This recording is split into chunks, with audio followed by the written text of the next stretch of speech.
when we looked at Simon Kjær on Tuesday, he came to us with a small hamstring problem.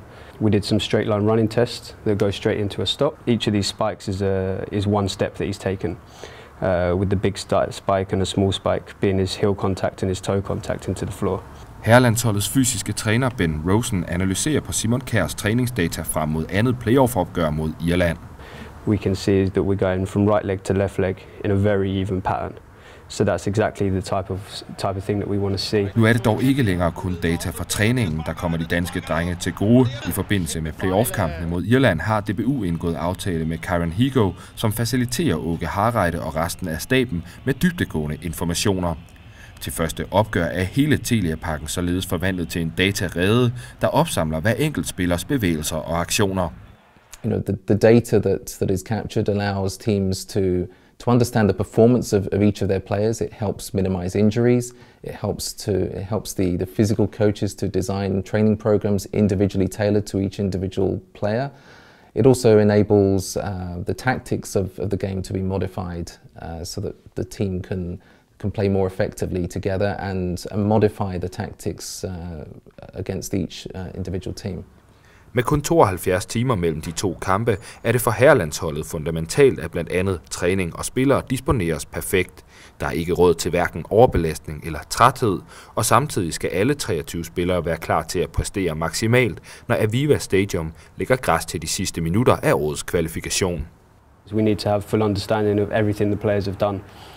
The distance they're covering, the intensity of the work, the speed that they're travelling at, and then the Kjær Higo data really gives us a real big view of everything that the players have done, that we can compare exactly to our GPS data from the training and from the other matches that we've played. As long as we have an understanding of which players have done what in the game, before the game, between the games, then we know compared to what the players are used to having, whether or not they should be fatigued or not.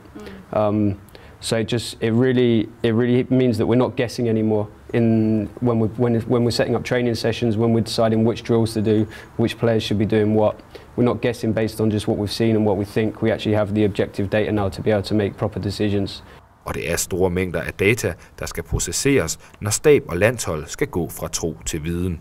Every single match we're capturing over 3.5 million data points over that 90-minute period. So every player has their position measured 25 times per second, and from that we can gather a huge amount of valuable data that both sports scientists, physical coaches, tactical analysts, the manager, the coaches can use to their advantage to prepare themselves better for ongoing matches and also for training sessions.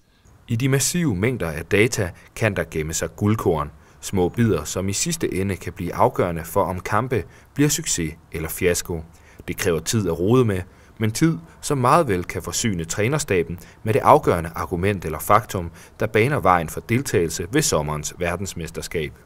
So if we take a look at the high intensity work that we've done, none of our players have got to over 1,000 meters of high intensity.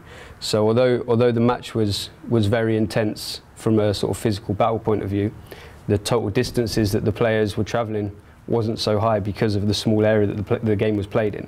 So the thing that we found really interesting from the data was that we don't believe that any of our players should be fatigued due to the match that we played. All of them are more than capable of producing the outputs that they produced. But the interesting thing was if we actually get the data for the Ireland team as well. So we have some information as to their players. And when we look at one of their key guys here, who's James McLean, who hasn't played many games this season, or especially in the last month, I think he's only played 38 or 40 minutes for his club. And when he's produced such a high output, here he's up at over 1,200 meters of high intensity work, with our highest player being around 820 meters, which was Peter. We'd now expect that he's not going to be able to produce those outputs again for 90 minutes, never mind 120 minutes.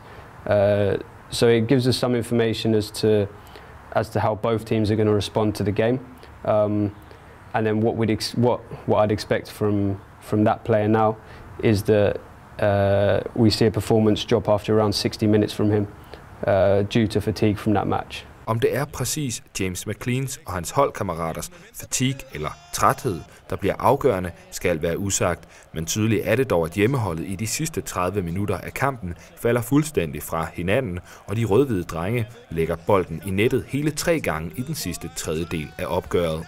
Vi har jo stått på alt muligt, altså hvor langt vi løber, og hvor mange høyhastighetsløp vi har, sammensetning av pasninger, hvor går pasningene fra en person, og du kan se hvor mange ganger spiller de til hinanden. Altså, jeg kan si at i Irland så var det Sisto Eriksen som hadde største pasningsutvekslingen inne på siste tredjedel. Og det er mange data underveis som er sikkert på tilskuerne. Altså, en eller annen vakker dag så kan tilskuerne ta på seg et eller annet så de kan se liksom, facts da, fra, la de si de får det i pausen, og så ser de facts fra første omgang. For de spesielt interesserte. Vi kan se på mange måter, vi kan måle hvor langt de løper, hvor fort de løper, og hvor mer de løper. Altså, Christian Eriksen er over 12 kilometer begge kampene. Han løper lengst av alle på hele banen. Det er et supplement for alt det andre som vi har. Og derfor så er alle redskap til å gjøre oss bedre viktig.